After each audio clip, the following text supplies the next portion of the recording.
In this assessment, we go from the name to the structure.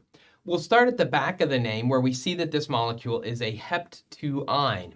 That tells us it's an alkyne on a 7-carbon chain where the alkyne is at carbon 2. And so we can draw that.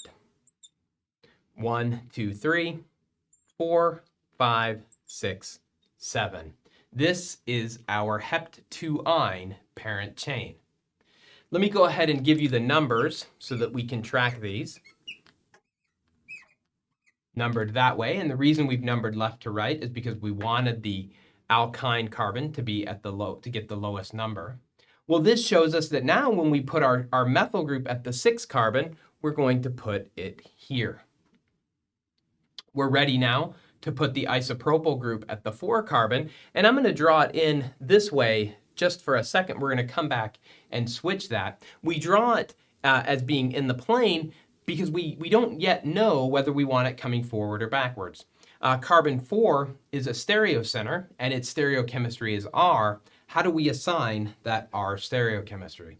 Well, the way we're going to do that is we're going to prioritize the three non-hydrogen substituents and then place the hydrogen going back or coming towards you based on how the movement from 1 to 2 to 3 goes. Let's see how we do that. So again, carbon 4 is our stereocenter. We have carbon versus carbon versus carbon. They're all tied. Hydrogen is in 4th. We're coming back to that one.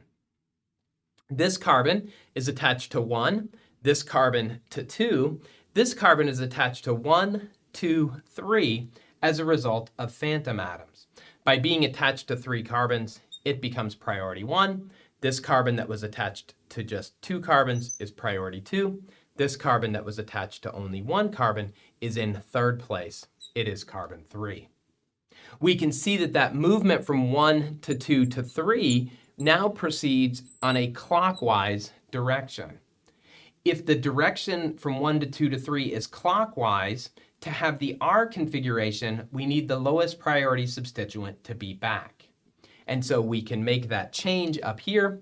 We can draw this on a wedge, draw the hydrogen dashed, and now we would see again that 1 to 2 to 3, we're going clockwise with the lowest priority substituent back. This is in fact the R stereochemistry. The molecule we've drawn is complete.